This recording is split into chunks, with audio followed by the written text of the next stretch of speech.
Selamat pagi pemirsa, Anda menyaksikan Breaking News bersama saya Gede Satria. Pemirsa, hari ini hari Senin tanggal 1 April 2024, Mahkamah Konstitusi kembali menggelar sidang perselisihan hasil pemilihan umum 2024.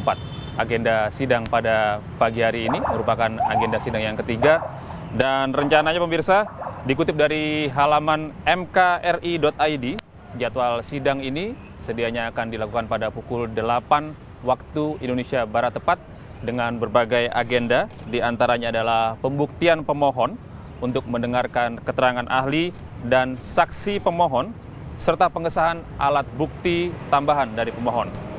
Dan hari ketiga, maksud kami sidang ketiga yang dilakukan oleh Mahkamah Konstitusi hari ini menjadi sangat penting karena hari ini paslon Capres dan Cawapres nomor urut 1 Muhaimin Iskandar dan Anies Rashid Baswedan akan menghadirkan setidaknya 19 orang saksi dan ahli.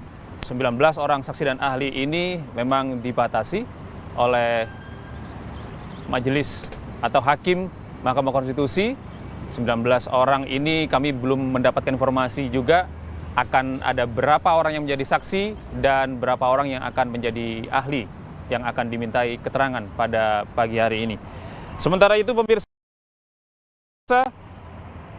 setiap saksi dan ahli rencananya akan mendapatkan pembatasan waktu memberikan keterangan. Untuk saksi akan mendapatkan waktu 15 menit memberikan keterangan, sedangkan untuk ahli akan mendapatkan 20 menit setiap ahli. Sementara itu kami juga dapat informasikan bahwa kuasa hukum dari Capres-Cawapres 01 sudah hadir, yaitu Arief Yusuf Emir dan Bambang Wijoyanto. Sementara itu pada sidang hari ini kuasa hukum 02 juga sudah hadir untuk mengawal jalannya sidang yang ketiga ini. Di antaranya ada Oto Hasibuan, Hotman Paris, Oce Kaligis, dan juga Yusril Ihsa Mahendra.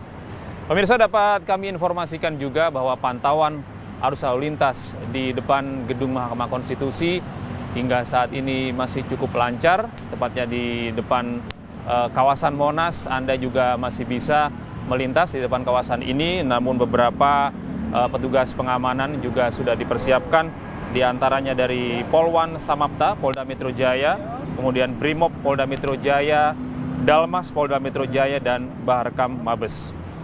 Dan pemirsa, dapat kami tambahkan informasi bahwa pemohon Capres-Cawapres nomor urut 1 ini sempat meminta Mahkamah Konstitusi untuk mempertimbangkan maksud kami untuk menghadirkan 4 orang menteri yang nantinya akan dimintai keterangan. Beberapa menteri, ada Menteri Sosial Tri Risma hari ini, kemudian ada Menteri Keuangan Sri Mulyani, dan ketiga ada Menteri Perdagangan Zulkifli Hasan dan Menteri Koordinator Perekonomian Airlangga Hartarto. Namun kami masih belum mendapatkan informasi kapan kehadiran 4 orang menteri yang diminta oleh pemohon nomor urut 1 ini. Namun permohonan nomor urut 1 ini juga diamini oleh Capres dari 03 yang juga menginginkan keempat menteri ini untuk hadir dalam persidangan dan dimintai keterangannya. Dan pemirsa, kami kembali memberikan informasi kepada Anda bahwa proses jalannya persidangan hari ini, sidang ketiga perselisihan hasil pemilihan umum 2024, dapat Anda saksikan di kanal YouTube resmi milik Mahkamah Konstitusi. Dan kami juga mendapat informasi bahwa pihak-pihak terkait dengan penyelesaian perselisihan hasil pemilihan umum 2024 ini juga dihadiri oleh pihak-pihak dari KPU maupun Bawaslu. Dan seperti Anda bisa saksikan sesaat lagi, tidak lebih dari 4 menit, rencananya Mahkamah Konstitusi akan segera memulai sidang ketiga perselisihan hasil pemilihan umum 2024.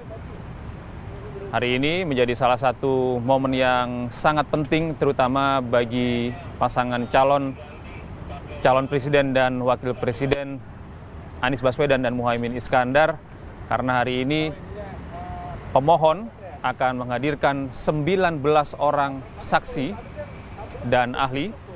Kami belum mendapatkan informasi berapa orang saksi dan berapa orang ahli yang akan dihadirkan pada hari ini. Namun untuk mengalokasikan waktu, hakim dari Mahkamah Konstitusi memberikan batasan, setidaknya para saksi akan mendapatkan waktu 15 menit untuk menyampaikan keterangannya, sedangkan bagi para ahli akan mendapatkan waktu 20 menit untuk memberikan keterangan di hadapan persidangan pada pagi hari ini. Dan sebelumnya pemirsa, sidang kedua sudah digelar pada hari Kamis lalu untuk mendengarkan keterangan dari termohon, yaitu pasangan calon presiden dan calon wakil presiden Prabowo Subianto dan Gibran Rakabuming Raka. Dalam kesempatan itu, tim kuasa hukum dari Paslon 02, Prabowo Gibran, juga telah memberikan tanggapan terkait permohonan yang dilakukan oleh calon wakil presiden nomor urut 1. Dan kami juga mendapatkan informasi, pemirsa, bahwa beberapa saat yang lalu Ketua KPU Hashim Asyari baru saja hadir pada sidang ketiga PHPU 2024 ini. KPU hadir pada pagi hari ini dan juga Bawaslu menjadi salah satu pihak yang terkait dengan penyelesaian perselisihan hasil pemilu 2024. Dan pemirsa, kami kembali memberikan informasi kepada Anda bahwa sidang ini memang terbuka, terutama bagi awak media dan juga pihak-pihak yang terkait. Namun bagi warga yang ingin melihat atau mengikuti jalannya sidang ini dapat mengikuti langsung dari kanal YouTube MKRI.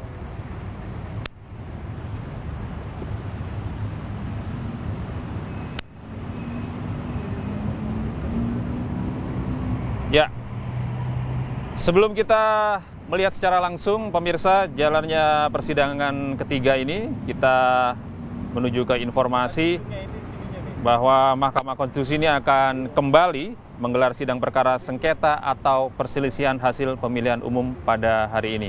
Sidang ini beragendakan pemeriksaan perkara dengan jadwal acara pembuktian permohonan.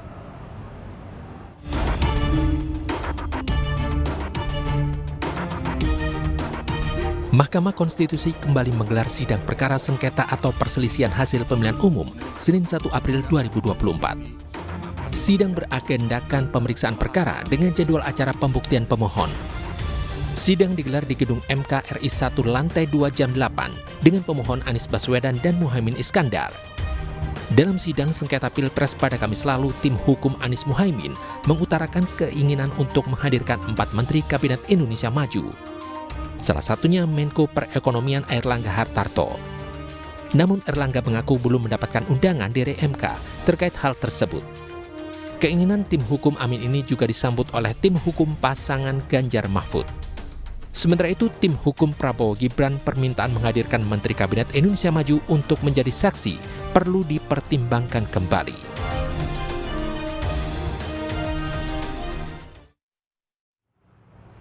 Sebelumnya pemirsa, pada Rabu minggu lalu Mahkamah Konstitusi menggelar sidang perdana PHPU 2024 terkait gugatan tim Anies Muhaimin. Dalam petitumnya, tim hukum Anies Muhaimin membahas dugaan kecurangan di Pilpres 2024. Sementara itu, pada siang harinya, pada pukul 1 waktu Indonesia Barat, paslon atau Capres dan Cawapres nomor urut 03, yaitu juga sempat juga memberikan keterangan, dan kita simak informasi berikut ini. Atas pemilu dan prinsip penyelenggaraan pemilu, kesemuanya dapat dikualifikasi dan dikategori sebagai election fraud. Dalam sidang perdana ini, kubu Anies Mohaimin sebagai pemohon menyinggung berbagai persoalan di pemilu 2024. Mereka menilai Pilpres 2024 telah berlangsung secara curang. Salah satu dugaan kecurangan yang disampaikan ialah penggunaan sumber daya kekuasaan untuk memenangkan salah satu paslon. Hasil perhitungan suara untuk 02 di atas diperoleh dengan cara yang melanggar azas pemilu dan prinsip penyelenggaraan pemilu bebas, jujur, dan adil. 3 azas itu dilanggar secara serius oleh mesin kekuasaan, mulai dari pelibatan lembaga kepresidenan, dukungan Presiden Joko Widodo, pelumpuhan independensi penyelenggara pemilu, manipulasi aturan persyaratan pencalonan, pengerahan aparatur negara, dan penyalahgunaan anggaran negara atau bansos yang disalahgunakan untuk menggerakkan mesin pemenangan paslon 02. Anies Baswedan selaku prinsipal di persidangan membeberkan bahwa bangsa dan negara Indonesia telah menapaki berbagai persimpangan krusial yang dapat menentukan nasib dan arah bangsa. Indonesia di persimpangan jalan, dan pada Mahkamah Konstitusi kami titipkan kepercayaan untuk berani mengambil keputusan yang besar, benar, jujur, adil, demi arah Indonesia yang lebih baik, arah Indonesia yang berintegritas. Itu yang tadi kami sampaikan kepada Majelis Hakim Mahkamah Konstitusi. Selain itu, Anies juga meminta bangsa Indonesia memutuskan nasib demokrasi dengan memperkuat fondasi keadilan di Indonesia. Tim Liputan, iNews melaporkan. Iya. Sebelumnya pemirsa, juga tim hukum Prabowo Subianto dan Gibran Rakabuming Raka juga turut mendatangi gedung Mahkamah Konstitusi. Mereka datang sebagai pihak terkait dalam menghadapi gugatan sengketa Pilpres 2024 yang diajukan oleh kubu Anies Mohaimin dan Ganjar Mahfud di Mahkamah Konstitusi. Bob SH MHMCN, ke-13 Raka Gani Pisani, 13 Nurul Firdausi, dan saya sendiri Oto Hasibuan. Terima kasih yang mulia. Terima kasih Pak Oto. Dari Bawaslu. Terima kasih yang mulia. Assalamualaikum warahmatullahi wabarakatuh. Dari Bawaslu hadir Bapak Toto Haryono, Ibu Loli Suhenti, Bapak Puadi, dan dari staf ada Kurniawan, Shoki, kemudian Arif, dari Biro Hukum dari Pak Agung, dan juga Labayoni, saya sendiri Rahmat Bagja yang mulia. Terima kasih Pak Ram. Baik, saudara-saudara, bahwa pagi hari ini kita akan mengagendakan sidang dengan agenda pemeriksaan persidangan dengan agenda untuk mendengar keterangan saksi-saksi dan ahli dari pemohon 1. Berdasarkan catatan yang disampaikan kepaniteraan, pemohon nomor 1 mengajukan 7 ahli dan 11 saksi. Betul nih Pak Heru? Betul yang mulia. Baik. Kemudian dari 18 orang ini yang beragama Katolik hanya Pak Antoni ya?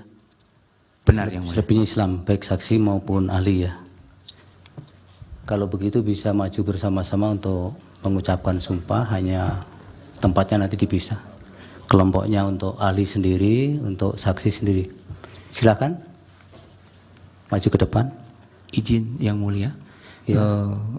Mohon kebijaksanaannya, satu ahli, Profesor Dr. Joherman Shah Johan, Ya. ada keterlambatan yang mulia dalam perjalanan. Ya, baik, apa-apa. Nanti Ya. disumpah tersendiri. Ya.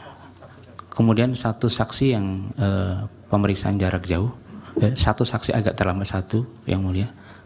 Saudara Saksi juga terlambat Patra satu? Satu terlambat satu, Yang Mulia. Yang atas nama siapa, Pak? Patra Zen, Yang Mulia. Dokter paling nomor satu, saksi nomor satu. Mirza, Bukan.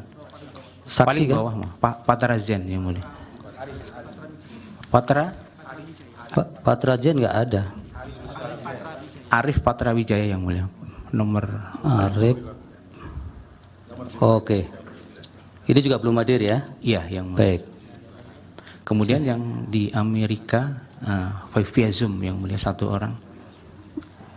Admin Armas ini. Amrin Harun, Yang Mulia. Oke, sorry. Amrin Harun ya. Iya, Yang Mulia.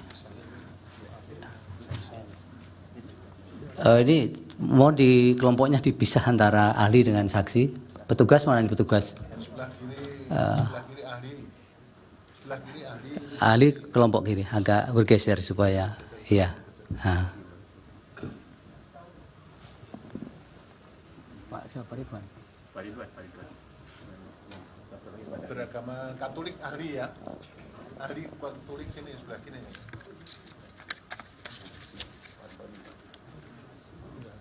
Pak Amrin Harun bisa mendengar kami? Suaranya tidak ada, Pak. Saya bisa dengar, Yang Mulia. Ada juru sumpah di situ? Ada istri Ada saya. ya. Kalau begitu biar ada jarak yang ahli ke depan. Agak maju sedikit, Bapak. Ya. Baik. Yang Katolik ke sini sedikit. Nah. Yang Islam ke sini. Nah, yang Katolik ke sini. Baik. Ya. Pak Amrin mohon berdiri juga. Juru sumpahnya di sampingnya sambil mengangkat kitab sucinya.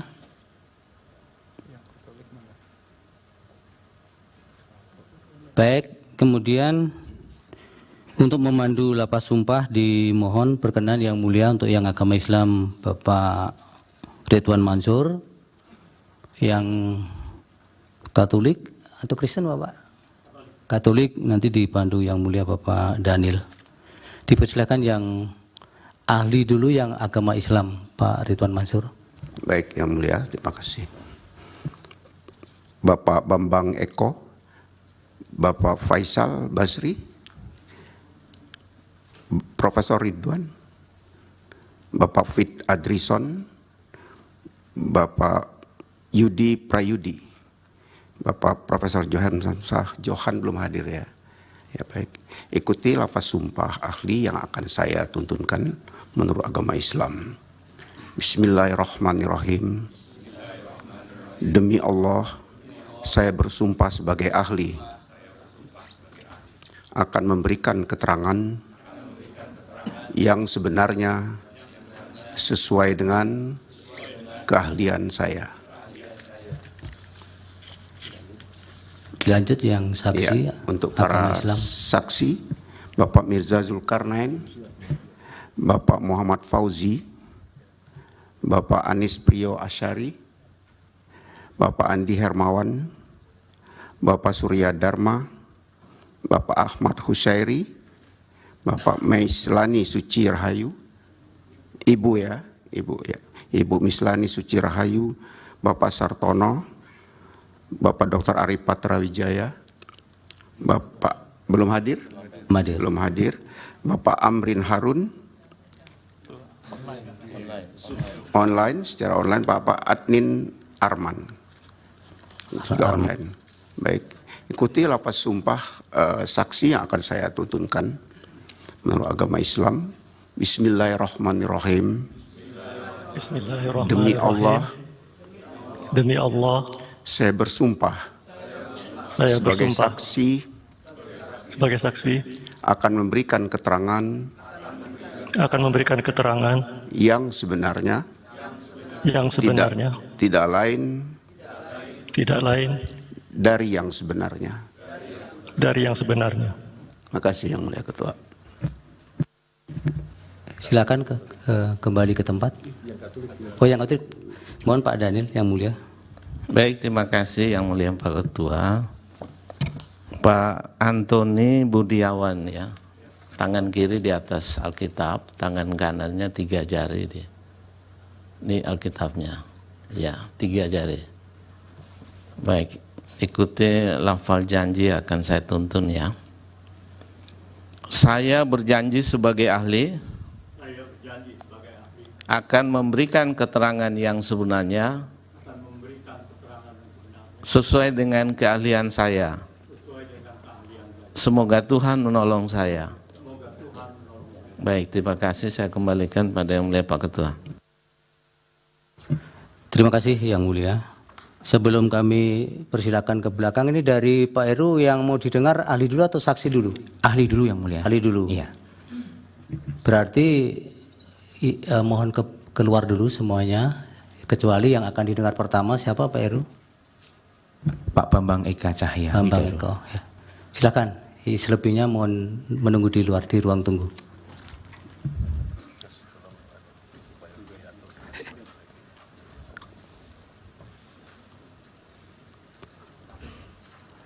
Pak Bambang bisa langsung ke podium.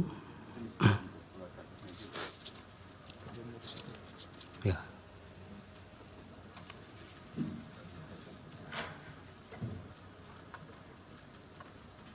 Mendekat ke ahli ya Pak, ke tim kuasa hukum.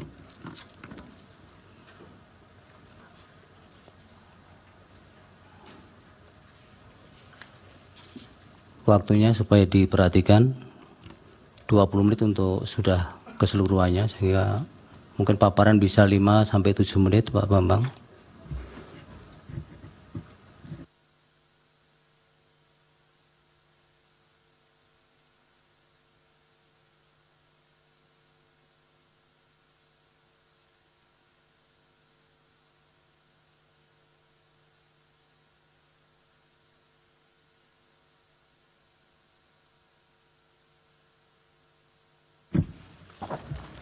Berikutnya nanti siapa Pak Heru? Berikutnya Prof. Ridwan Yang Mulia. Oke, ya. Petugas supaya diperhatikan. Silakan Pak Bambang. Terima kasih Yang Mulia. Assalamualaikum warahmatullahi wabarakatuh.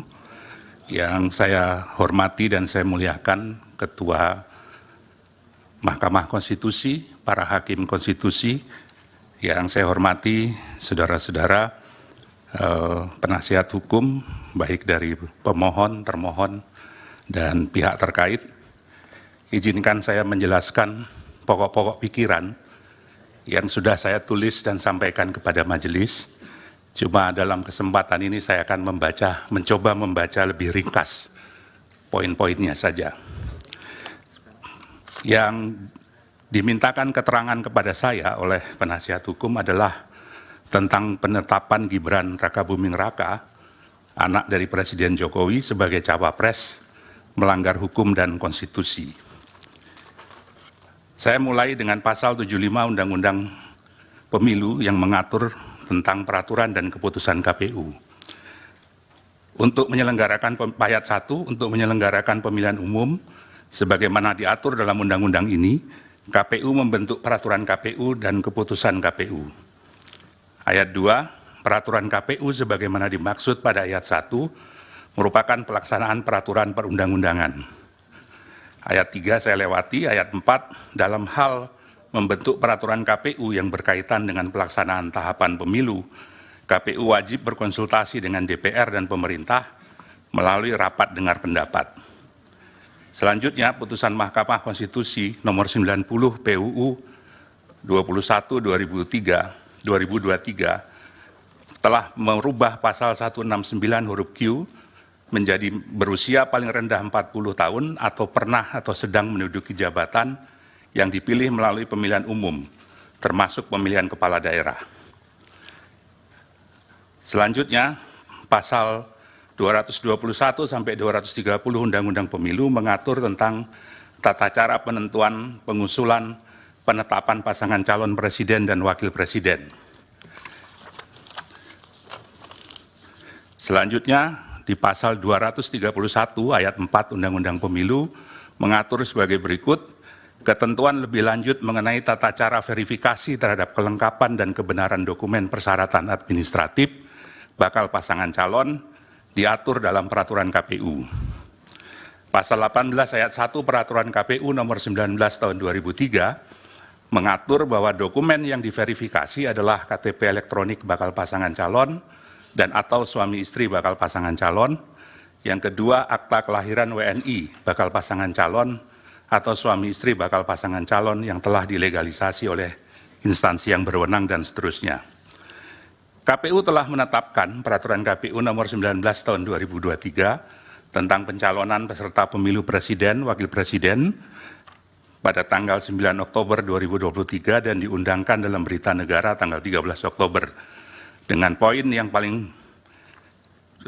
catatan yang paling penting adalah bahwa syarat calon berusia paling rendah 40 tahun sesuai dengan Undang-Undang Pemilu. Kalau kita baca dari kronologi tahapan pendaftaran paslon dan kesesuaiannya dengan peraturan perundang-undangan, KPU berwenang menerima pendaftaran, memverifikasi berkas, dan mengumumkan hasil verifikasi pendaftaran, menetapkan pasangan calon yang memenuhi syarat, dan melakukan pengundian nomor pasangan calon sesuai dengan ketentuan. Tanggal 9 Oktober, peraturan KPU nomor 19 tahun 2003, syarat pencalonan berusia paling rendah 40 tahun. Tanggal 16 Oktober, putusan MK nomor 90 merubah pasal 169 ayat Q menjadi berusia paling rendah 40 tahun atau pernah atau sedang menduduki jabatan yang dipilih melalui pemilihan umum, termasuk pemilihan kepala daerah. 19 Oktober, pendaftaran calon presiden dan wakil presiden. 25 Oktober sampai 29 Oktober adalah verifikasi dokumen pendaftaran. Masih menggunakan PKPU nomor 19 2023. Tanggal 3 November, peraturan KPU nomor 23 tahun 2003 mengubah persyaratan sesuai dengan putusan MK. Tanggal 13 November ditetapkan capres dan wakil presiden, cawapres. Peraturan KPU 19 2023 belum diperbarui. Yang jadi persoalan adalah mengapa menerima pendaftaran dan melakukan verifikasi berkas paslon 02 yang tidak memenuhi syarat usia sesuai dengan PKPU 19 2023. Penerimaan pendaftaran Prabowo Gibran yang tidak memenuhi syarat oleh KPU adalah tindakan yang diskriminatif. Dalam berita acara verifikasi dokumen, persyaratan bakal calon presiden dan calon wakil presiden tanggal 28 Oktober 2023, berkas itu menyatakan bahwa pasangan Prabowo Gibran memenuhi syarat dan disusun dengan berdasarkan pada PKPU 19 2023 yang belum direvisi sesuai dengan putusan MK 90. Bakal cawapres Gibran yang sebenarnya berbeda dalam hal syarat umur diperlakukan sama dengan cawapres yang lain yang sudah memenuhi syarat umur, sebagaimana ditetapkan dalam peraturan KPU 19 tahun 2023. Berkas pendaftaran paslon 02 diterima dan diverifikasi oleh KPU.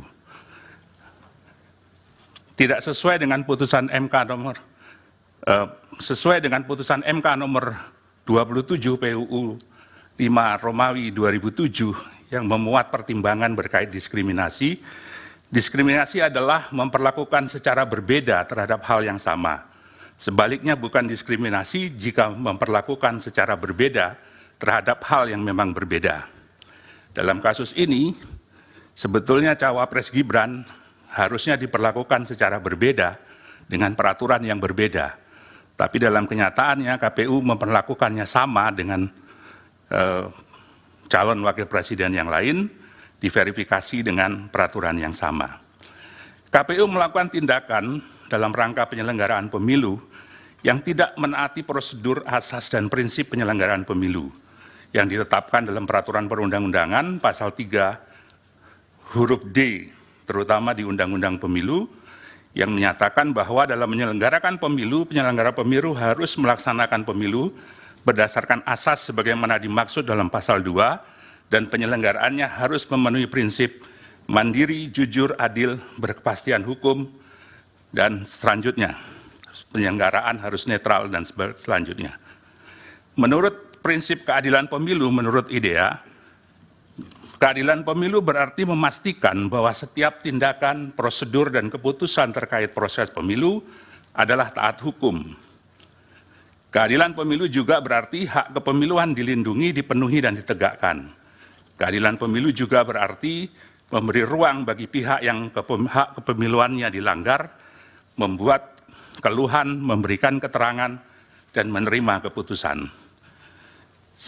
Selanjutnya, KPU melakukan perubahan PKPU nomor 19 menjadi PKPU nomor 23 pada tanggal 3 November sesuai dengan putusan MK. Seharusnya KPU merubah PKPU nomor 19 tersebut sebelum menerima pendaftaran pasangan calon. Poin berikut adalah berkaitan dengan mandat verifikasi yang diatur dalam PKPU sehingga putusan MK saja tidak cukup menjadi landasan menerima pendaftaran Gibran.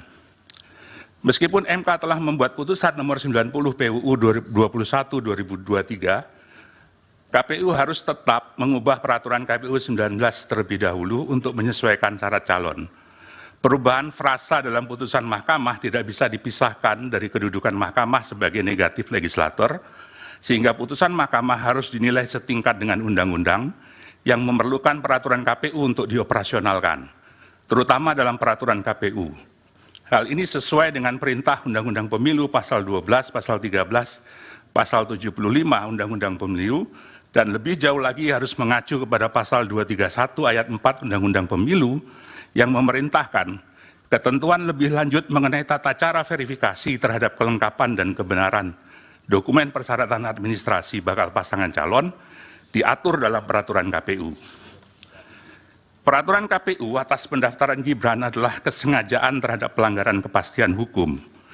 Kebutuhan peraturan KPU mengatur penyesuaian dengan putusan MK tidak hanya kebutuhan administratif, tapi juga kebutuhan hukum pemilu agar tidak timbul kekosongan hukum pasca putusan MK.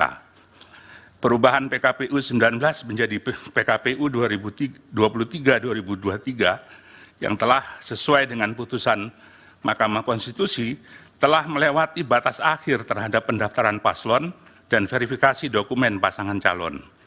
Maka verifikasi terhadap saudara Gibran Raka masih menggunakan dasar hukum nomor 19/2023. Tindakan Komisi Pemilihan Umum membiarkan Raka Gibran terus mengikuti tahapan pencalonan dalam proses pendaftaran dari verifikasi bakal pasangan calon merupakan pelanggaran terhadap prinsip kepastian hukum. Pak Bambang sebentar. Ya. Ini waktunya sudah 10 menit. Lewat 1 menit, 11 menit ya. Akan dihabiskan untuk keterangan ahli tanpa memberi kesempatan pendalaman kuasa hukum ataukah akan dibagi?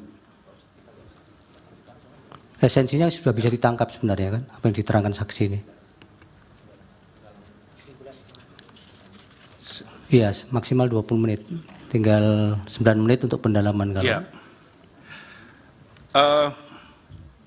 Poin saya menyimpulkan adalah ketidakjujuran dan ketidakadilan dalam proses penetapan Gibran sebagai cawapres bukan sekedar pelanggaran etika, tapi juga adalah pelanggaran hukum dan konstitusi. Catatan saya adalah kerangka hukum pemilu harus dijalankan secara konsisten dan tanpa kelalaian, serta tidak boleh diamandemen dalam jangka waktu tertentu sebelum pemilu. Perubahan persyaratan dalam waktu yang singkat di tengah proses pendaftaran mengakibatkan perubahan mendasar terhadap peta kompetisi pemilu 2024. Masuknya Gibran putra presiden menimbulkan ketimpangan arena kompetisi, sehingga pemilu sebagai demokrasi prosedural mengalami disfungsi elektoral. Undang-undang pemilu mestinya tidak diubah di tengah pemilu agar terjadi kesempatan yang sama dan tidak ada yang secara spesifik diuntungkan oleh perubahan dadakan tersebut. Terakhir, putusan MK terdahulu yang memutus diskualifikasi peserta pemilihan umum. Mahkamah Konstitusi pernah melakukan diskualifikasi terhadap calon bupati dalam putusan SELA nomor 145 PHP Bupati 19/2021 dalam kasus Pilkada Kabupaten Yalimo. MK memutuskan diskualifikasi juga terhadap pasangan Yusak Yaluo dan Yakob Weremba dalam kasus Pilkada Bovendigul nomor perkara 132 PHP 2022. Begitu juga dengan kasus Dirwan Mahmud dan hartawan dalam nomor perkara 57 PHP 2008. Saya kira demikian keterangan saya, Yang Mulia. Saya coba padatkan, keterangan tertulis secara resmi sudah diserahkan kepada penasihat. Terima kasih. Kami, Bapak. Silakan Pak Heru, masih ada 7 menit. Terima kasih Pak Ketua, saya izin bertanya. Mas Bambang silakan di podium lagi, ada 3 pertanyaan saya. Tolong dibuka slide nomor 4 tadi. Slide nomor 4. Dalam slide nomor 4, putusan MK disebutkan pada tanggal 16 Oktober. Sehingga pada saat itu ada kesempatan bagi KPU untuk mengubah putusannya, mengubah peraturannya. Pendaftaran paling terakhir 25 Oktober. Jadi pada saat pendaftaran CWP itu dia masih menggunakan peraturan KPU nomor 19 tahun 2023. Perubahannya baru nomor 20 tanggal 3 November. Betul begitu ya? Itu pertanyaan pertama. Bagaimana pendapat saksi mengenai itu? Terus kedua, di bukti P17 itu ada keputusan Komisi Pemilihan Umum nomor 1632 tahun 2023. Saya baca hal menimbangnya dan saya baca hal mengingatnya. Tidak ada satupun hal menimbang itu yang merujuk pada putusan MK. Tapi kemudian putusan ini mengubah KPU itu nomor 19 menjadi nomor 23 di hal mengingatnya. Apakah penetapan seperti ini yang menetapkan presiden jalan untuk presiden itu tidak melanggar prinsip dan azas-azas KPU? Yang ketiga, Komisi Pemilihan Umum di Kabupaten Murung Raya, ada berita acaranya, itu baru kami sampaikan. Ada pernyataan seperti ini, saksi ahli. Dalam hal ini, Komisioner KPU Kabupaten Murung Raya diinstruksikan oleh KPU RI melalui KPU Provinsi Kalimantan Tengah, Pak Harmain, Pak Sastriadi, Pak Keko, Pak Anton, untuk mengubah status partai politik Gelora dari status belum memenuhi syarat menjadi memenuhi syarat. Jadi di dalam bukti itu nomor 17 bukti yang sudah kami sampaikan itu ada upaya dari KPU nasional untuk mempengaruhi KPU di provinsi untuk mengubah hasil verifikasi faktual yang menyebabkan suatu partai tertentu berubah dari tidak memenuhi syarat dan memenuhi syarat. Ada 3 hal itu. Di mana pelanggaran prinsip dan azas-azas konstitusi ada di situ. Silakan. Saya tambahan sedikit. Kepada ahli. Ahli mengatakan bahwa penetapan Gibran Raka Buming Raka sebagai cawapres melanggar hukum dan konstitusi. Berarti itu pelanggaran. Seandainya pelanggaran ini misalnya tidak dilaporkan kepada Badan Pengawas Pemilu, apakah kemudian tertutup untuk mempermasalahkan hal ini? Itu termasuk di Mahkamah Konstitusi. Yang kedua adalah, tadi dikatakan juga ini pelanggaran hukum dan konstitusi, berarti undang-undang dan konstitusi. Kalau dikaitkan dengan pasal bahwa penyelenggara pemilu itu harus tetap mandiri, ya, itu apakah kemudian ada kaitannya perlakuan diskriminatif ini kalau kita kaitkan dengan azas atau pasal dalam konstitusi tersebut? Terima kasih. Baik. Dari termohon 1 pertanyaan, kalau ada 2 pertanyaan juga boleh. Singkat saja. Terima kasih majelis. Kepada saudara ahli, pertanyaan yang kami ajukan berkaitan dengan syarat sebagai calon presiden atau wakil presiden. Yang pertama, apa dokumen yang harus disampaikan untuk membuktikan bahwa calon itu atau bakal calon itu berusia 40 tahun pada saat didaftarkan. Yang kedua, apabila calon itu sedang menduduki jabatan sebagai kepala daerah, apa dokumen persyaratan yang diajukan oleh yang bersangkutan atau partai politik yang mengusulkan yang bersangkutan? Sudah 2 pertanyaan, Pak. Cukup. Dari pihak terkait, silakan.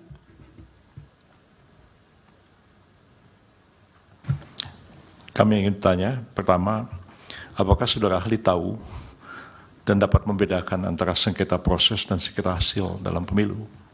apakah proses pencalonan itu termasuk sengketa hasil ataukah sengketa proses. Kedua, jika penyelenggara negara itu tahu bahwa ada norma hukum yang lebih tinggi yang mengatur sesuatu, tapi ada juga norma hukum yang lebih rendah, dan peraturan lebih rendah itu bertentangan dengan yang lebih tinggi. Yang lebih rendah itu secara formal masih berlaku. Apa yang dia harus lakukan jika dia berhadapan dengan situasi seperti itu? Cukup 2 pertanyaan, Prof. Dari Bawaslu ada 1 pertanyaan, cukup ya. Silakan Pak Bambang dipersingkat untuk dari para pihak tadi sekaligus.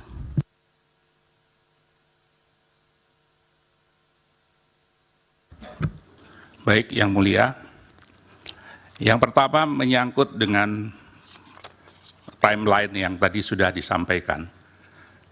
Antara tanggal 16 Oktober sampai 25 Oktober, menurut hemat saya, pendapat saya, langkah yang harus dilakukan oleh KPU adalah menyusun perubahan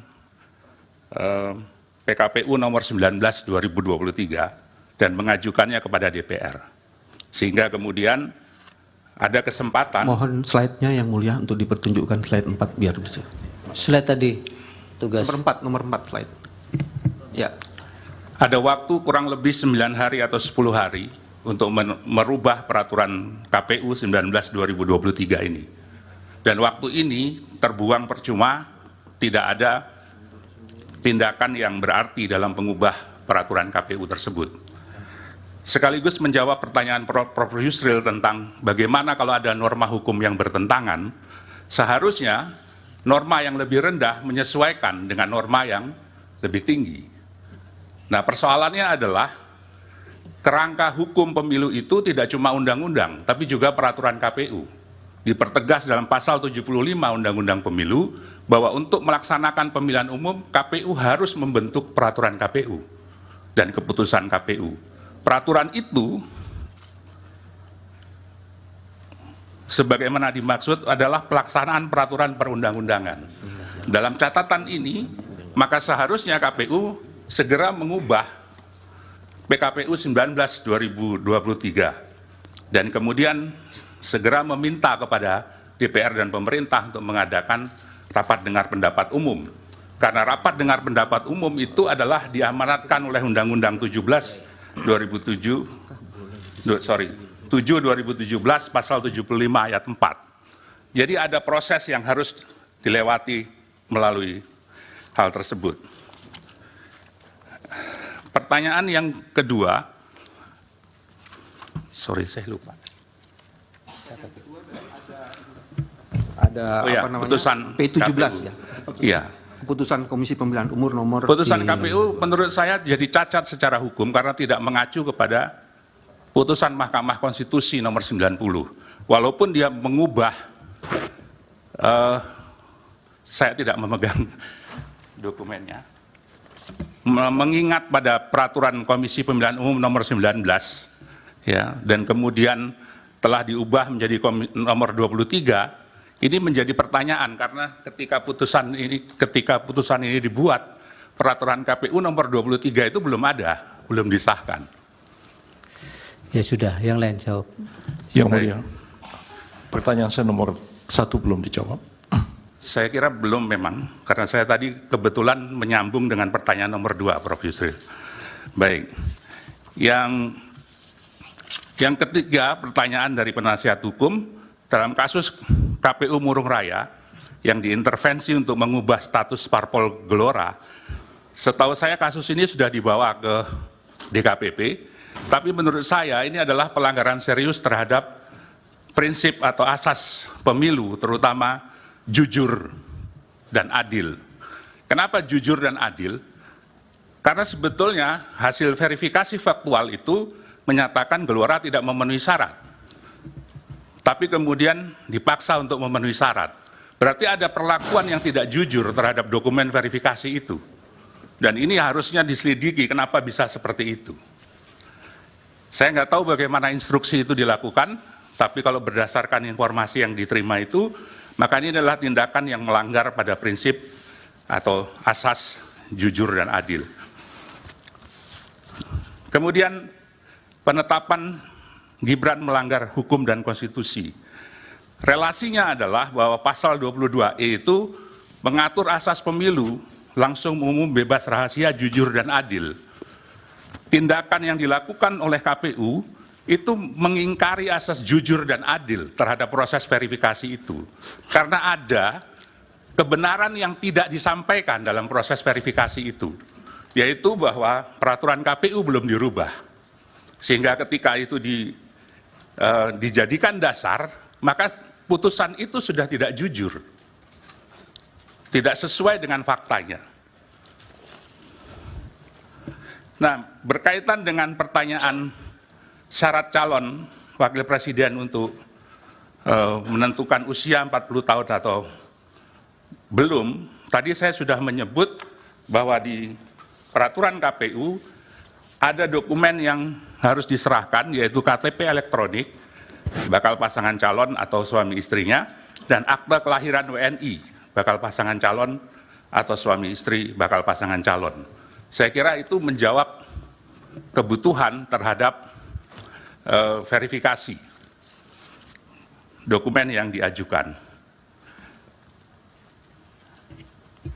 Kemudian berkaitan dengan sengketa proses dan sengketa hasil, sengketa proses adalah proses yang sengketa yang diajukan dalam proses pemilihan umum, dan ini kewenangan dari Badan Pengawas Pemilu. Dan sengketa hasil adalah sengketa terhadap hasil pemilihan umum yang menjadi kewenangan dari Mahkamah Konstitusi. Baik, sudah cukup. Ya. Ya, pelanggaran yang tidak dilaporkan tadi belum dijawab. Oh, mohon maaf, kelewatan. Iya. Berkaitan dengan pelanggaran yang tidak dilaporkan, saya kira mandat dari Undang-Undang Pemilu memberikan tugas kepada Badan Pengawas Pemilihan Umum untuk melakukan pengawasan secara aktif, bahkan kalau perlu proaktif. Ya, itu kan normatifnya, Pak. Yang ini kan yang lolos dari itu.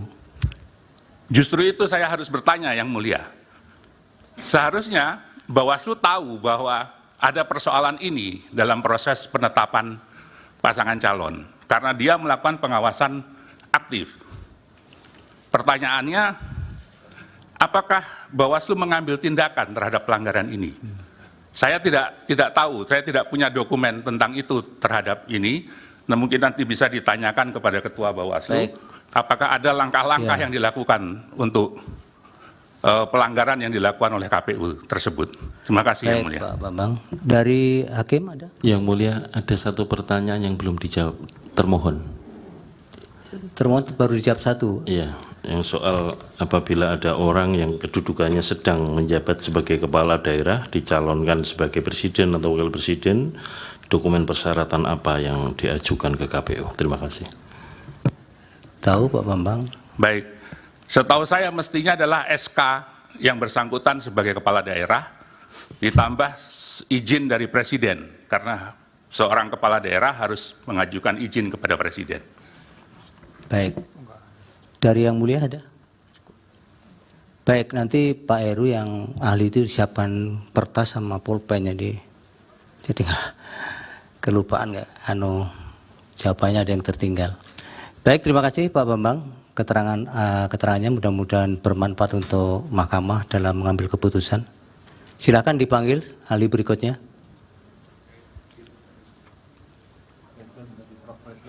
Prof. Ridwan.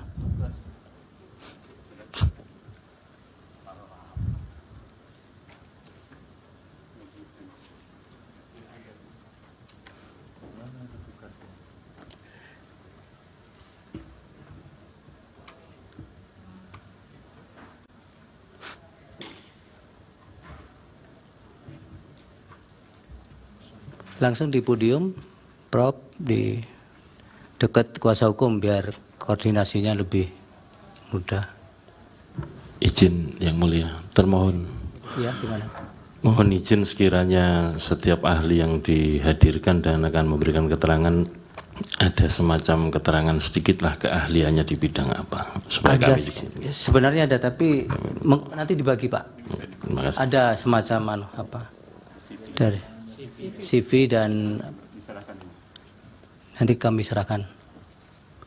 Silakan, Prof. Waktunya akumulasinya 20 menit, tapi mungkin 5-7 menit bisa memberikan pendapat yang esensial yang akan diterangkan, Prof. Terima kasih Yang Mulia. Assalamualaikum warahmatullahi wabarakatuh. Sebelum saya menyampaikan ini, saya perkenalkan, saya ahlinya di bidang hukum administrasi dan saya sebagai pengajar hukum administrasi. Dan saya pada kesempatan ini akan menyampaikan juga dari perspektif hukum administrasi itu. Ada 3 hal yang ingin kami sampaikan di kesempatan ini. Pertama, mempertanyakan mengenai apakah penyelenggara negara dan pemerintahan dapat terlibat dalam kegiatan pemilu atau kampanye. Kemudian yang kedua, apakah pencalonan cawapres Gibran Rakabuming Raka dapat dibenarkan berdasarkan hukum administrasi. Kemudian yang ketiga, apakah surat keputusan KPU nomor 1145/PL 0.01.4 SD /05/2023 tentang tindak lanjut putusan MK nomor 90/PUU dan seterusnya ya, dapat dikualifikasi sebagai instrumen yuridis yang sah. Dari ketiga hal itu, saya akan jawab secara garis besar bahwa yang dimaksud penyelenggara negara dan pemerintahan di sini adalah pejabat. Itu ada beberapa undang-undang yang menyebut berbeda. Ada yang menyebut pejabat negara, ada yang menyebut pejabat pemerintahan, dan itu tapi substansinya sama, dan itu adalah fungsionaris dari jabatan publik. Dan itu pejabat publik itu baik di tingkat pusat maupun di tingkat daerah dicirikan oleh 3 hal. Yang pertama, ada hubungan dinas publik, open bar di invest tracking dengan negara. Kemudian yang kedua, diberi gaji dan tunjangan oleh negara, kemudian diangkat dan ditetapkan oleh pejabat yang berwenang. Nah, selama menjabat sebagai pejabat publik, mereka itu melakukan perbuatan hukum untuk dan atas nama negara, untuk dan atas nama jabatan, amhalf, dan ia bertindak atau bekerja demi untuk penyelenggaraan tugas-tugas publik, yaitu memberikan pelayanan terhadap warga negara, bukan untuk kepentingan orang per orang. Nah, atas dasar kedudukan seperti itu, maka pada dasarnya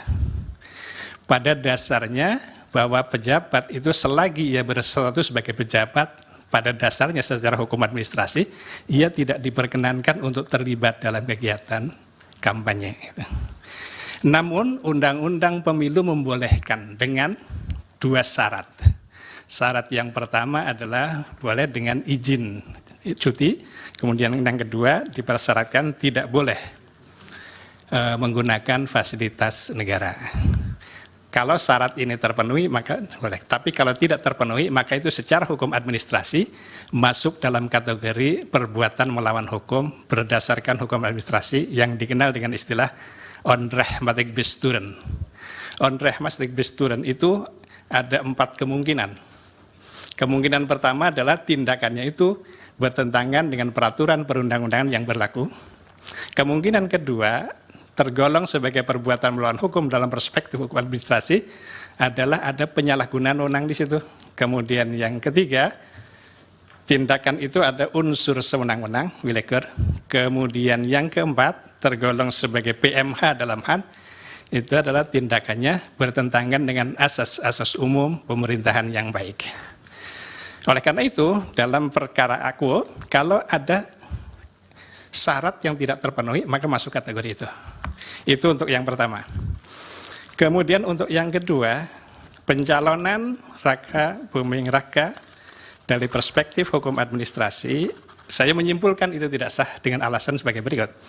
Bahwa pada saat pendaftaran, yaitu yang periodenya ditetapkan oleh KPU itu tanggal 19 Oktober sampai dengan tanggal 25 Oktober 2023, peraturan KPU nomor 19 tahun 2023 itu belum dihapus, belum diganti, belum diubah, belum dirubah.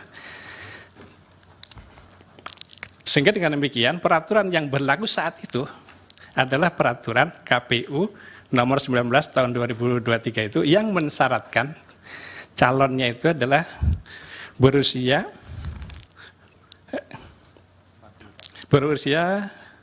paling rendah 40 tahun. Sehingga dengan demikian pada saat pendaftaran itu ya yang bersangkutan memang belum berusia 40 tahun. Baru kemudian setelah itu ternyata diterima pendaftaran itu, baru kemudian penetapan sebagai pasangan calon itu menggunakan keputusan KPU nomor 1632 tahun 2023. Ini yang saya aneh dari perspektif saya sebagai bidang hukum administrasi adalah pada konsideran menimbang. Pada konsideran menimbang huruf A, di sana disebutkan untuk melaksanakan ketentuan pasal 52 ayat 1 peraturan KPU nomor 19 tahun 2023. Padahal keputusan tentang penetapan pasangan peserta pemilu itu diterbitkan tanggal 13 November. Sementara peraturan KPU itu sudah diubah pada tanggal 3 November.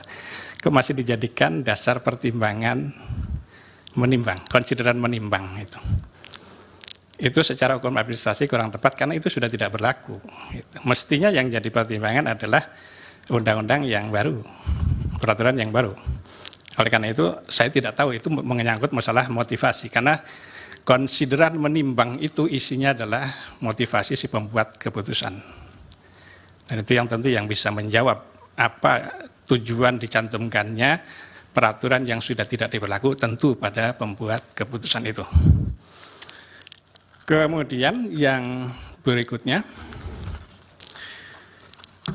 mengenai surat KPU nomor 1145 dan seterusnya tentang pemberitahuan ya, surat edaran isinya pemberitahuan kepada partai-partai politik untuk mengajukan pendaftaran, nah itu intinya.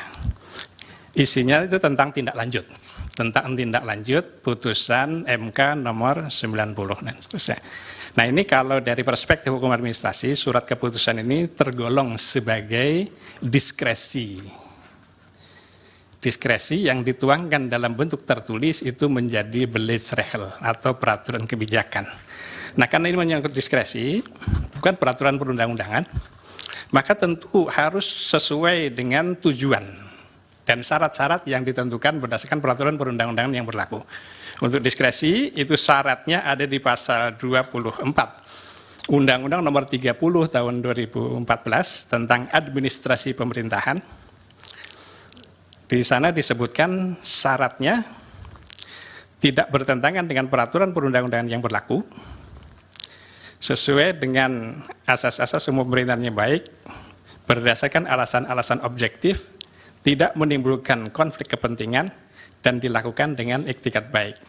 Sekedar catatan bahwa untuk poin bertentangan dengan peraturan perundang-undangan yang berlaku sebagai syarat, itu sudah ditiadakan dengan Undang-Undang Cipta Kerja. Kemudian untuk tujuan diskresi itu adalah melancarkan penyelenggaraan pemerintahan, mengisi kekosongan hukum, memberikan kepastian hukum, mengatasi stagnasi pemerintahan, dan mengatasi stagnasi pemerintahan dalam keadaan tertentu guna kemanfaatan dan demi kepentingan umum. Syarat dan tujuan diskresi ini berdasarkan Undang-Undang Administrasi Pemerintahan, baik syarat maupun tujuannya, itu sifatnya kumulatif. Sehingga karena kumulatif, agak sulit untuk dipenuhi itu sebagai peraturan kebijakan yang sesuai dengan undang-undang ini. Karena putusan MK itu tidak ada vague norm, tidak ada norma yang samar. Tidak ada pilihan juga, hanya satu hal, yaitu mengubah ketentuan pasal 169 tentang syarat itu, huruf Q, hanya itu. Sehingga hanya ada satu hal yang dapat dilakukan oleh KPU ketika itu yaitu mengubah saja. Mengubah peraturan KPU itu sesuai dengan putusan MK itu. Tidak ada alternatif lain. Tidak ada pilihan lain. Ketika itu tidak ada pilihan lain, maka diskresi tidak dapat digunakan. Harus menggunakan peraturan atau ketentuan yang berlaku. Itu secara garis besar dari apa yang kami sampaikan. Baik, silakan dari kuasa hukum, ada pertanyaan? Terima kasih. Ahli, ada pengaduan soal... Ditulis ya Prof, nanti lupa. Ada pengaduan yang berkaitan dengan kampanye yang dilakukan oleh Menteri. Nah, pengaduan itu dilaporkan ke Bawaslu. Tapi oleh Bawaslu itu tidak diselesaikan. Ada yang tidak diselesaikan dan ada yang diselesaikan. Atas dasar itu kemudian diajukanlah ke DKPP tindakan Bawaslu yang tidak memenuhi kewajibannya seutuh-utuhnya itu. DKPP kemudian membuat putusan, tapi putusannya itu dibuat setelah proses kampanye selesai dan dinyatakan bahwa menterinya, sebut saja Zulkifli Hasan, telah melakukan pelanggaran mengenai kampanye, mengenai cuti kampanye, dan putusannya hanya menegurnya saja. Dalam perspektif keahlian saudara saksi, bagaimana saudara ahli, bagaimana dengan putusan yang seperti itu yang sama sekali tidak mengubah bahwa telah dilakukan kampanye bansos berulang-ulang kali? Itu bagian yang pertama. Yang kedua, tadi sudah dikemukakan dengan sangat baik soal diskresi. Diskresi ini selalu dijadikan dasar dan dibuat menjadi bagian yang lazim dilakukan oleh teman-teman di KPU. Dan surat edaran yang dibuat untuk menindaklanjuti putusan KPU itu tadi disebutkan tidak boleh dijadikan dasar sebagai diskresi. Kalau itu dijadikan sebagai dasar diskresi dan dipaksakan itu, apa akibat hukumnya? Apakah diskualifikasi terhadap calon-calon tertentu yang tidak memenuhi syarat itu bisa dilakukan? Terima kasih. Pak Refli, silakan. Iya, tadi saudara mengatakan bahwa penetapan Gibran itu adalah pelanggaran dari sudut hukum administrasi. Pertanyaan saya, seandainya pelanggaran ini tidak disengketakan, apakah kemudian pelanggaran tersebut kemudian dianggap menjadi sah begitu? Itu termasuk misalnya tidak, dan apakah masih bisa dipersoalkan di institusi seperti Mahkamah Konstitusi ini? Cukup ya, termohon silakan. Terima kasih kepada saudara ahli. Sebelum kami mengajukan pertanyaan, akan kami bacakan rumusan pasal di dalam peraturan KPU nomor 19 tahun 2023 tentang pencalonan serta pemilu presiden dan wakil presiden. Di dalam pasal 13 ayat 3 itu ditentukan bahwa syarat calon presiden dan wakil presiden berusia paling rendah 40 tahun sebagaimana dimaksud pada ayat 1 huruf Q terhitung sejak penetapan pasangan calon oleh KPU. Yang kedua, pasal 17 ayat 1. Seseorang yang sedang menjabat sebagai gubernur, wakil gubernur, bupati, wakil bupati, dan wali kota dan wakil wali kota yang akan dicalonkan oleh partai politik peserta pemilu atau gabungan partai politik peserta pemilu sebagai calon presiden dan wakil presiden harus meminta izin kepada presiden. Pertanyaan yang pertama adalah, apabila ada seseorang diajukan oleh partai politik atau gabungan partai politik dan kemudian ketika hadir ke KPU berdasarkan ketentuan yang saya bacakan tadi di peraturan KPU nomor 19 tahun 2023, yaitu membawa fotokopi KTP, kemudian membawa surat izin dari Presiden, apakah dapat dinyatakan memenuhi syarat? Itu saja. Dari pihak terkait. Terima kasih Yang Mulia. Kami ada 2 pertanyaan. Saya saat mengajukan 1 pertanyaan, yang lainnya nanti di saat pertanyaan selanjutnya oleh Pak Fahri. Ahli, tadi saudara mengatakan bahwa ada pelanggaran administratif dalam penetapan Gibran sebagai calon wakil presiden. Kita mengetahui bahwa putusan Mahkamah Konstitusi, khususnya nomor 90, itu kan sifatnya kan erga omnes kan. Sebagai putusan yang erga omnes, maka dia juga final dan mengikat. Dan karenanya dia berlaku seketika ketika putusan itu dikeluarkan. Dan dalam praktek yang kita tahu juga, banyak sekali putusan-putusan Mahkamah Konstitusi yang oleh lembaga-lembaga lain tidak pernah dibuat peraturan perubahan-perubahan terhadap daripada adanya undang-undang putusan Mahkamah Konstitusi tersebut. Kemudian saudara mengatakan berarti bahwa harus ada perubahan daripada peraturan tentang itu. Dan kalau itu tidak dilakukan, saudara mengatakan itu melanggar hukum administrasi, dari segi administrasi. Pertanyaan saya, apa yang menjadi dasar saudara mengatakan itu, dan mohon saudara tunjukkan ketentuan mana di dalam hukum administrasi yang dilanggar oleh KPU dalam situasi seperti ini. Terima kasih. Silakan Pak Fahri. Terima kasih Yang Mulia. Kami lanjutkan. Tadi kami ragu ya untuk mengajukan pertanyaan ini karena mestinya lebih spesifik pada hukum tata negara. Saudara ahli spesifikasinya adalah hukum administrasi negara, cuman tadi sudah menyampaikan banyak hal yang berkaitan dengan struktur asas dan seterusnya. Saya berkepentingan untuk mengajukan pertanyaan ini sebagai satu pencerahan dalam persidangan ini. Saudara ahli, ini ada 2 bentuk rezim hukum. Yang satu adalah produk hukum Mahkamah Konstitusi atau putusan MK. Dan yang satu adalah bentuk hukum daripada regulasi atau rezim regulasi KPU yang bersifat administratif. Sebagaimana yang kita ketahui secara teoretik maupun secara konstitusional, putusan MK itu bersifat konstitutif, yang mana di dalamnya itu mengandung pesan untuk mengubah keadaan hukum tertentu sepanjang berkaitan dengan pengubahan usia atau syarat usia tertentu. Nah, dengan demikian, di sisi yang lain ada produk yang bersifat regulasi KPU yang bersifat administratif atau bercorak administratif. Di sini yang kita ketahui bahwa yang sangat dominan atau yang bersifat determinan adalah putusan Mahkamah Konstitusi, karena putusan Mahkamah Konstitusi mengirimkan adanya satu fasilitas konstitusional untuk seseorang dibolehkan atau memenuhi syarat untuk menjadi calon wakil presiden.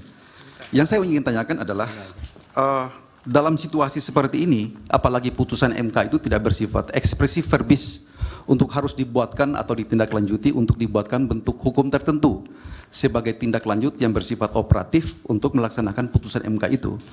Dari mana justifikasi secara teoretik untuk mengatakan bahwa ketika mengubah peraturan KPU 19/2023 merupakan sebuah keharusan hukum atau sesuatu yang bersifat imperatif?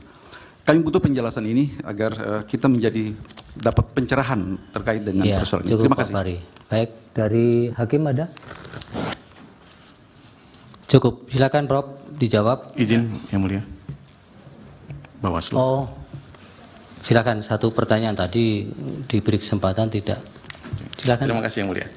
Izin kepada ahli, apakah boleh ada perubahan peraturan pada saat proses pendaftaran maupun verifikasi apapun itu, termasuk pencalonan dan yang lain? Apakah dan saksi bisa membandingkannya dengan putusan nomor 30 tahun 2018 tentang pencalonan anggota DPD yang mengubah syarat pada saat penetapan DPS menjelang DPT. Pada saat ini putusan MK nomor 30 tahun 2018. Tolong dibandingkan dengan Tolong diulangi pertanyaan, apakah boleh ada perubahan syarat pada saat proses dari pendaftaran menjelang verifikasi atau pada saat verifikasi? Pencalonan entah itu calon presiden ataupun calon anggota legislatif. Maunya dia aja. Bandingkan dengan putusan MK nomor 30 tahun 2018 tentang pencalonan anggota DPD mengenai syarat calon anggota DPD. Terima kasih. Baik. Yang mulia. Silakan Prof. Singkat, padat jawabannya. Baik, untuk yang pertama,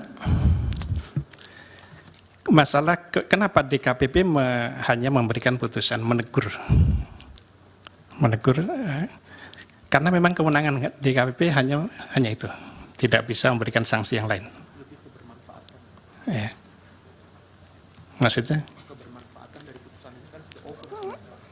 Pakai mic Pak Bambang, nanti jangan ada dusta di antara kita ya. Ya. harus ya. Ya. Semua harus benar. Ini lebih kepada Bawaslu membuat putusan yang kebermanfaatannya itu. Ya, jelaskan sama ahlinya Pak. Ya. Jadi saya lebih tekankan kebermanfaatannya. Ada pelanggaran faktual, nyata, dan sistematik berulang-ulang, tapi kemudian Bawaslu membuat putusan itu yang hampir tak bermakna bagi law enforcement proses itu. Nah, dari sisi kompetensi sekali lagi gimana ya? Karena itu Yang mulia, kewenangan. Kami keberatan karena kuasa hukum mengarahkan ahli untuk menjawab seperti apa yang diinginkan. Iya, Pak ahli tidak perlu harus memaksakan untuk menjadi tahu yang sebenarnya ahli tidak tahu. Kan sudah disumpah sesuai dengan keahlian yang dimiliki. Jadi kalau Pak Bambang tanya di luar konteks yang dianukan, kemudian ahli tidak firm pada bidang itu yang ditanyakan ya tidak. Kalau masih jawab. Ya, kalau bisa jawab, silakan. Kalau dalam hukum administrasi, ketika itu menyangkut masalah, kan ada dua norma dalam hukum administrasi itu. Satu norma pemerintahan, bestur norm, itu untuk penyelenggaraan tugas-tugas sebagai pejabat negara, sebagai ASN, itu tunduk pada bestur norm. Tetapi di samping itu ada juga namanya gedrah norm, norma perilaku. Di situ masuk sumpah jabatan, fakta integritas, peraturan disiplin. Kalau pelanggaran di sektor itu, sanksinya sebagaimana yang tertera dalam peraturan perundang-undangan, teguran dan lain-lain. Adapun kebermanfaatannya, saya kira itu tergantung pada siapa yang diberi sanksi itu. Kan sanksi itu harus dipatuhi. Itu kan intinya. Saya kira itu. Baik. Kemudian yang kedua, apakah diskresi yang tidak memenuhi syarat itu dapat dikualifikasi sebagai diskresi yang tidak sah? Iya, karena diskresi ada syarat-syarat dan sekarang sudah menjadi hukum positif. Di pasal 22 dan pasal 24 itu mengenai syarat dan tujuan dan sifatnya kumulatif. Kalau itu tidak terpenuhi, maka dengan sendirinya diskresi atau peraturan kebijakan itu menjadi tidak sah. Kalau secara teori itu sebenarnya alternatif. Kalau secara teori, ada beberapa kemungkinan digunakannya diskresi. Yang pertama adalah lempten in hatra, ketiadaan peraturan perundang-undangan. Kemudian yang kedua, ada peraturan perundang-undangan tapi normanya samar. Misalnya untuk kepentingan tertentu boleh apa? Kepentingan tertentu itu samar. Itu boleh diberi penjelasan oleh peraturan oleh pejabat yang berwenang dalam bentuk peraturan kebijakan. Atau mengandung norma terbuka. Misalnya, bagi masyarakat yang terkena dampak gempa misalnya akan diberi bantuan secukupnya. Kalimat secukupnya itu norma terbuka. Itu bisa diisi sesuai dengan waktu dan tempat mengenai nilai bantuan itu. Kemungkinan yang terakhir bahwa diskresi dapat digunakan itu adalah karena ada pilihan. Biasanya menggunakan kata dapat. Jadi redaksi peraturan perundang-undangan yang menggunakan kata dapat itu mengandung pilihan. Bisa iya atau tidak, tetapi harus dimaknai dalam konteks hukum administrasi itu bahwa kalau ia mengambil kebijakan, ia harus atas dasar pertimbangan hukum yang mendukungnya. Begitu pula ketika itu tindakan tidak diambil, ia harus atas dasar pertimbangan hukum yang mendukungnya. Bukan berarti diskresi bermakna semaunya. Itu kalau dalam teori, itu sifatnya alternatif. Tetapi peraturan perundang-undangan kita, khususnya Undang-Undang Nomor 30 Tahun 2014, itu sifatnya kumulatif. Sehingga harus terpenuhi semuanya. Dan kata menunjukkan bahwa itu kumulatif, itu kata terakhir sebelum rincian itu menggunakan kata dan. Dan di dalam anotasi itu jelas-jelas disampaikan di sana bahwa itu sifatnya kumulatif. Kalau tidak terpenuhi salah satu maka tidak bisa digunakan. Atau dengan kata lain, peraturan atau diskresinya itu menjadi tidak sah. Itu. Kemudian pertanyaan berikutnya yang saya tinjau begini, bahwa peraturan yang sekarang berlaku itu adalah peraturan KPU nomor 19 dan kebetulan ada putusan Mahkamah Konstitusi dan itu ada jarak waktu untuk perubahan karena itu harus menggunakan peraturan putusan KPU itu karena peraturan KPU itu jelas tertuju kepada peraturan perundang-undangan yang mencantumkan norma yang diuji itu sehingga itulah yang berlaku. Maka dasar legalitas mengenai keabsahan seseorang itu berdasarkan peraturan yang berlaku itu. Dan peraturan itu menghendaki perubahan sebagaimana nanti pertanyaan yang ketiga itu sangat terkait mengenai mekanisme perubahan peraturan perundang-undangan. Jadi saya lanjutkan saja kepada pertanyaan yang berikutnya mengenai putusan MK itu erga omnes, kemudian final dan mengikat. Benar itu. Kita memilih itu, kita mengakui itu semua. Erga omnes artinya berlaku untuk semua pihak yang terkait. Begitu pula mengikat, final dan mengikat itu juga kepada pihak yang terkait. Tetapi dalam konteks ini, saya melihat begini secara akademisi, bahwa MK itu tergolong sebagai lembaga pelaku pelaksana kekuasaan kehakiman. Sehingga produk dari MK itu dalam bahasa Belanda disebut vonis, putusan. Sementara pelaksanaan pemilu beserta rangkaiannya itu bukan diatur dengan vonis, tapi diatur dengan peraturan perundang-undangan. Sehingga meskipun ia final dan mengikat, tetapi saya memaknainya bahwa finalnya itu tertuju pada pihak terkait dan bentuknya adalah mengubah sesuai dengan putusan Mahkamah Konstitusi itu. Adapun untuk pelaksanaan administrasi, pelaksanaan tata cara pencalonan dan lain-lain itu harus merujuk pada peraturan perundang-undangan, pada regeling. Dan regeling itu dalam hal ini dibuat oleh KPU yang diberi kewenangan membuat aturan itu. Sehingga dengan demikian mau tidak mau memang KPU harus mengubah itu. Dan ini saya kira sudah menjawab semua yang tadi ditanyakan. Izin yang mulia, saya kira belum dijawab pertanyaan kami tadi itu. Ketentuan mana di dalam peraturan perundangan yang mengatur bahwa ahli mengatakan bahwa itu adalah merupakan suatu pelanggaran? Mohon diulang. Tadi kan pertanyaan saya adalah dengan saudara kata-katakan bahwa penetapan Gibran sebagai calon presiden itu ahli mengatakan itu kan suatu pelanggaran. Saya minta ahli menunjukkan di mana peraturan bukan kesimpulan beliau, Prof. Ya, jadi begini, di dalam Undang-Undang Pemilu dan juga dalam peraturan KPU nomor 19, syaratnya itu kan 40 tahun. Sementara pada saat pendaftaran, Gibran itu belum berusia 40 tahun. Peraturan yang saat itu berlaku, peraturan KPU nomor 19, itu mensyaratkan itu. Adapun syarat tambahan itu kan ada pada putusan MK. Ya. Jadi saya hanya melihat dari situ. Ya, kalau aturannya ahli tidak bisa menjelaskan. Itu pertanyaan terakhir dari Bawaslu tadi, Prof. Agak singkat.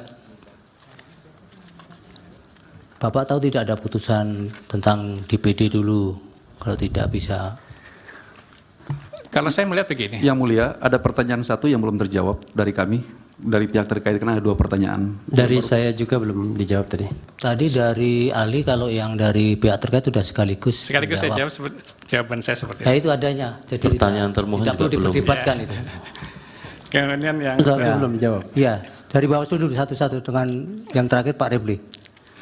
Apakah boleh ada perubahan syarat pada saat mengulang verifikasi dan lainnya? Ya. Pada saat pendaftaran ataupun verifikasi. Kalau saya melihat begini, peraturan itu boleh diubah kalau memang ada jelas perintahnya. Satu. Kalau memang diubah itu karena mengakomodir tuntutan di lapangan, saya kira kalau saya dari perspektif ini bukan seperti itu. Karena dasar legalitas perubahan itu harus berdasarkan norma hukum yang di atasnya. Karena perubahan, mengubah sesuatu itu merupakan tindakan hukum. Dan tindakan hukum itu dalam konteks hukum administrasi harus berdasarkan legalitas behinsel, atas dasar legalitas. Legalitas itu bersumber dari peraturan yang lebih tinggi. Bukan karena tuntutan di lapangan. Kalau ada tuntutan di lapangan, namanya bukan peraturan, tapi diskresi tadi. Kalau memang ada alasan-alasan yang objektif, itu boleh. Gitu.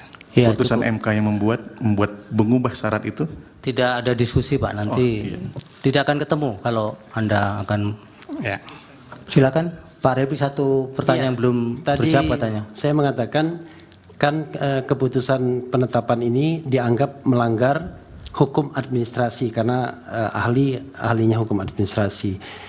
Dan dalam konteks pemilu kita tahu bahwa hal seperti ini bisa disengketakan ke Badan Pengawas Pemilu.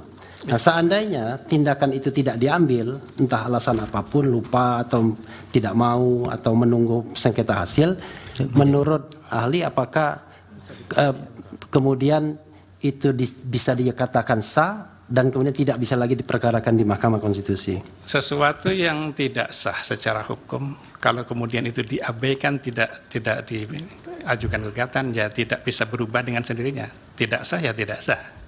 Baik, sudah cukup. Terima kasih ahli Pak. Majelis, pertanyaan dari terlapor belum dijawab tadi. Terlapor siapa terlapor? Sorry. Tadi sudah saya Bapak jawab. jadi terlapor gimana? Sorry, termohon mohon maaf. Sudah belum dijawab majelis. Jadi Yang mana satu kesempatan? Ya, yang coba. Saya ulangi lagi ya, bahwa di dalam peraturan KPU nomor 19. Ya sudah, saya sudah bisa sampaikan, nanti diskusinya bisa panjang. Jadi ada ketentuan bahwa ketika datang kemudian bisa menggunakan syarat sepanjang ada izin presiden, sementara faktualnya kan begitu kan. Apakah kemudian ada kesalahan dari pihak KPU ternyata bahwa terhadap pejabat yang seharusnya ada izin dan izin itu sudah dikantongi, kemudian tidak diterima oleh KPU? Itu syarat itu berlaku untuk semua apa untuk satu kasus itu? Untuk pejabat atau kepala daerah yang ditunjuk kepala daerah inkasu, Pak. Bagaimana pendapat ahli? Kalau saya dalam konteks ini tentu merujuk pada putusan MK itu yang mensyaratkan secara yang sudah ditentukan itu. Cukup. Terima kasih, Prof. Keterangannya mudah-mudahan bermanfaat untuk Mahkamah Konstitusi. Silakan. Ya, terima kasih yang mulia. Sekian. Assalamualaikum warahmatullahi wabarakatuh. Waalaikumsalam. Pak Heru, berikutnya siapa? Yang mulia, mohon izin. Sebelum melanjutkan ke ahli berikutnya, ada permintaan dari saksi satu orang karena akan menguji di Universitas Sriwijaya pukul 15. Mohon satu didahulukan jika diperkenankan yang mulia. Satu orang. Gimana? Silakan. Iya, terima kasih yang mulia. Saudara Arif Patramwijaya minta izin di.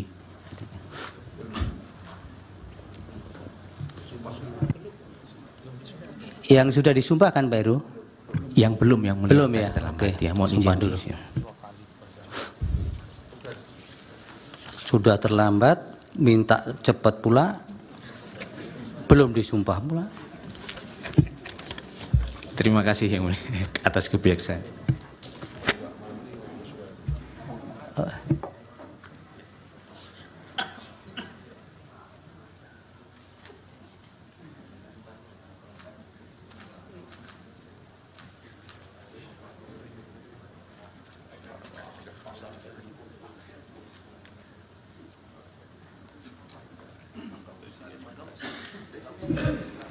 Pak Arif, agama Islam ya? Patrajen ya panggilannya. Formalnya kok Arif Patramwijaya. Oh iya, gimana ini? Lawyer senior kok identitasnya beda-beda. Baik, supaya untuk memenuhi ketentuan peraturan undang-undangan dimohon untuk mengucapkan sumpah dulu. Akan dipandu yang mulia Bapak Ridwan Mansur untuk saksi. Baik yang mulia, terima kasih. Bapak Dr. Arif Patramwijaya SHLLM, ya. Ikuti lapas sumpah lapas sumpah saksi yang akan saya tuntunkan menurut agama Islam. Bismillahirrahmanirrahim. Demi Allah, Saya bersumpah sebagai saksi akan memberikan keterangan yang sebenarnya, tidak lain dari yang sebenarnya. Terima kasih Yang Mulia Ketua. Terima kasih Yang Mulia. Silakan di podium Pak Patra. Ini mau menjelaskan berkaitan dengan kesalahan KPU dalam penetapan pasangan calon. Izin Yang Mulia, saya ambil. Berikutnya siapa nanti Pak Heru setelah ini? Setelah ini lanjut ahli lagi. Ahli siapa? Ya, Fit Andrison PhD Yang Mulia. Fit Andrison. Ya, waktunya 15 menit Pak. Termasuk untuk tanya jawab Pak. Baik, langsung Yang Mulia. Langsung. Bismillahirrahmanirrahim. Assalamualaikum warahmatullahi wabarakatuh. Yang Mulia Hakim Konstitusi, para pemohon, kuasa pemohon, dan semua yang hadir di sini. Nama saya Arif Patramijaya. Saya diminta untuk menjadi saksi dalam kapasitas saya selaku Koordinator Tim Pembela Demokrasi Indonesia Jilid 2 atau disingkat TPDI Jilid 2. TPDI ini mendapat kuasa dari 3 orang aktivis yang konsisten punya mimpi negara demokrasi yang berkeadilan. Petrus Haryanto, mantan aktivis Sekjen PRD 96 yang dipenjara karena memperjuangkan demokrasi. Azwar Furgutyama, juru bicara Forum Kota. Dan yang ketiga, Fenry Tendri. Oleh karenanya, pada waktu itu TPDI dan saya sendiri ya bersedia untuk memberikan bantuan hukum secara pro bono untuk mengadukan pelanggaran kode etik yang dilakukan oleh KPU. Yang perlu kami jelaskan pada pokoknya adalah bahwa dalam persidangan DKPP itu merupakan persidangan yang terlama sepanjang DKPP terbentuk. Kami mendaftarkan bulan November, dibuka persidangan 4 kali, baru diputus Februari 2024. Padahal kita tahu biasanya DKPP tidak lebih dari 2 minggu. Yang Mulia, bahwa dalam pengaduan itu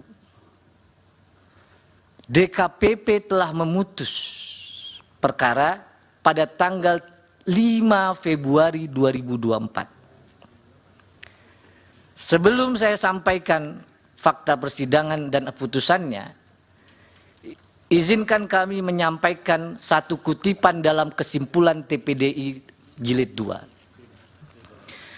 Without ethic, man has no future. This is to say, mankind without them cannot be itself. Ethics determine choices and action and suggest difficult priorities. Tanpa etika manusia tidak mempunyai masa depan. Artinya tanpa etika manusia tidak bisa menjadi dirinya sendiri. Etika menentukan pilihan dan tindakan serta menyarankan prioritas yang sulit.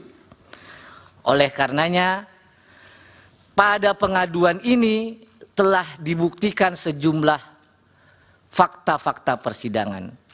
Yang pada intinya DKPP memutus KPU telah melanggar pasal 11 huruf A dan huruf C, pasal 15 huruf C, dan pasal 19 huruf A Peraturan Dewan Kehormatan Penyelenggara Pemilu sehubungan dengan pendaftaran dan pencalonan Saudara Gibran Rakabuming Raka sebagai calon wakil presiden dalam pemilu tahun 2024. Betul forumnya pada waktu itu adalah memeriksa etika. Namun isi pasalnya, saya bacakan pasal 11, KPU tidak melakukan tindakan yang secara tegas diperintahkan oleh undang-undang. Itu inti pelanggaran di pasal 11. KPU tidak melakukan tindakan yang mentaati prosedur yang telah ditetapkan dalam peraturan perundang-undangan. Itu adalah isi pasal 11 huruf A dan huruf C. DKPP juga memutus KPU melanggar pasal 15 huruf C yang menyatakan bahwa semestinya KPU dalam melaksanakan tugas dan jabatannya harus didasarkan dalam Undang-Undang Dasar Negara Republik Indonesia, undang-undang dan peraturan yang khusus menyelenggarakan pemilu. Inilah yang dilanggar oleh KPU. Lalu yang terakhir, pasal 19 huruf A yang menyatakan semestinya KPU menjunjung tinggi Pancasila, Undang-Undang Dasar Negara Republik Indonesia, dan peraturan perundang-undangan. Oleh karenanya yang mulia, DKPP pada tanggal 3 November 2023 memutus mengabulkan pengaduan para pengadu untuk sebagian. Yang kedua, menjatuhkan sanksi peringatan keras terakhir ketiga maksudnya. Dalam perkara 135, 136, 137, 141 kepada saudara Hasyim Asyari selaku teradu 1 pada waktu itu. Yang ketiga, menjatuhkan sanksi peringatan keras kepada semua anggota KPU. Terakhir yang mulia saya sampaikan, kalau saja KPU dalam persidangan itu ahli menyampaikan yang diajukan di bawah sumpah, kalau saja KPU tidak melanggar pasal-pasal yang disebut tadi, pasal 15 huruf C, pasal 19 huruf A, maka tentu saja saudara Gibran Rakabuming Raka tidak akan lolos dalam verifikasi dan ditetapkan sebagai calon wakil presiden itu dalam pemilu tahun 2004. Pak Petra, itu sudah pendapat yang terakhir itu. Yang terakhir mohon dikesampingkan, saya tutup dengan perkataan terima kasih atas kesempatan yang diberikan yang mulia. Mudah-mudahan apa yang kami sampaikan sebagai saksi dapat bermanfaat. Wassalamualaikum warahmatullahi wabarakatuh. Waalaikumsalam. Bapak tetap di situ. Barangkali ada pertanyaan dari yang mulia. Pihak. Dari kuasa hukum, silakan. Ada yang mulia. Terima kasih yang mulia. Saksi, tadi saksi telah menjelaskan dan mengutip berbagai macam peraturan ya, pasal-pasal yang disebutkan itu secara norma. Yang ingin saya tanyakan tadi juga menyebutkan mengabulkan sebagian dari permohonan yang diajukan oleh saksi, seperti itu toh. Nah, yang ingin saya tanyakan, apa tindakan yang dimasukkan di dalam norma-norma yang disebutkan tadi, terus apa juga yang dimaksudkan sebagian yang dikabulkan tadi, seperti itu. Itu yang pertama.